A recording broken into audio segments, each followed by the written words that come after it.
High, আমি মীরা। নতুন একটা ভিডিওর সাথে তোমাদের সবাইকে স্বাগত জানাই। আজ আমি বানাতে বসে পড়েছি। এখন না, চলো বানাতে বানাতে বলি। আচ্ছা তোমরাই বলো, এই শীতের সময় সন্ধ্যা হলে কার মন একটু খাই খাই না করে বলো তো? আমার তো ভাই ভীষণ ভাবে করে। কিন্তু মাকে যদি বলেছি যে মা বাইরের কিছু খেতে ইচ্ছা করছে, মা তো স্ট্রিক্টলি বলে দেয় না, বাইরের জিনিস খাওয়া একদমই ভালো না। তাই আজ আমি বসে পড়েছি নিজের হাতে শিয়ারা বানাতে।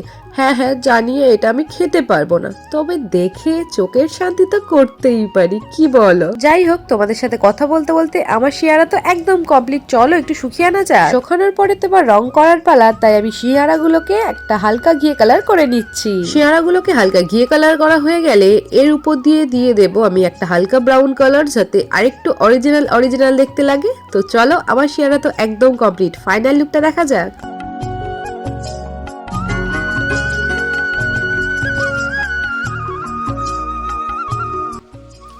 কি কেমন লাগছে আমার এই এক প্লেট ভর্তি শিয়ারা? আচ্ছা, তোমরা কে কে শিয়ারা খেতে ভালোবাসো গো? আমাকে কিন্তু অবশ্যই কমেন্টে জানিও। আর আমার এই এক প্লেট ভর্তি শিয়ারা তোমাদের কেমন লাগলো সেটাও কিন্তু জানাতে একদম ভুলো না। আজ আসলাম, বাই।